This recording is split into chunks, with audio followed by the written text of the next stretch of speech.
It's not just cops and firefighters who rushed to Ground Zero coming down with September 11th related cancers. Students and teachers at downtown schools are getting sick, too. Officials are launching a campaign to urge former school kids and neighborhood residents to sign up for federal help, after at least 22 students and teachers were diagnosed with cancer.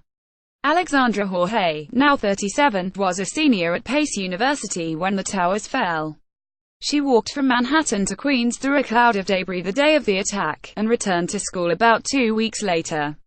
For over a year, it was just horrible. You could smell it. It smelled like jet fuel, she said. At age 28, Jorge, herself a cancer researcher in Los Angeles, was diagnosed with thyroid cancer. It was devastating, honestly.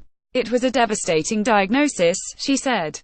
Lawyer Michael Barash said he represents a dozen former students, half of them from Stuyvesant High School, and another 10 teachers who have developed cancer after being exposed to toxins from the attacks. Dozens of others have come down with respiratory diseases. We are now seeing what is basically a cancer cluster, he said at a press conference Thursday. He said that their students, who ranged from elementary school to college at the time of the attack, have developed breast, colon and bladder cancer in the late 20s and early 30s. What did these kids and teachers do wrong? The only thing they did wrong was listen to the EPA and believe the EPA when it said, "Come back, the air is safe." Jorge signed up for the World Trade Center health program, which is paying for the thyroid medication she'll have to take for the rest of her life. "I'm cancer-free, thank God," she said. While most of the attention has gone to first responders, anyone who lived, worked or went to school near the World Trade Center site and develops a related illness is eligible for healthcare and possible compensation under the Zadroga Act. Jefferson Siegel, New York Daily News. Survivors who have symptoms but aren't sure if they're eligible can get a health evaluation to check for any signs of trouble. Maria Sanabria, 53, was an assistant teacher at Leadership and Public Service High School on Trinity Place, and fled the building with students after the attack. There was a lot of debris. It was very chaotic, she said. The smoke, the ashes, I couldn't see hardly anyone. It got really scary. 2 of her former colleagues have died of cancer, Sanabria said.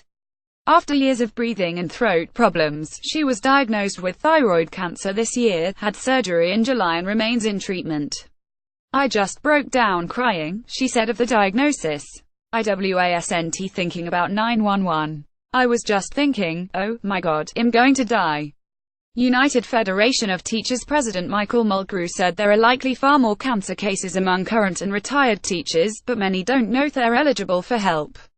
Jefferson Siegel, New York Daily News. The union has now contacted all staffers who were working at 12 Lower Manhattan schools at the time of the 2001 attack, and is reaching out to parent-teacher associations. "We started seeing anecdotal evidence of members who were coming to us with specific types of cancer.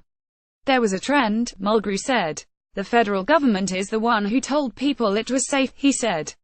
"That was a lie. It was an absolute lie." Education department officials declined to comment and said the agency had no figures to show how many staffers and students have been affected.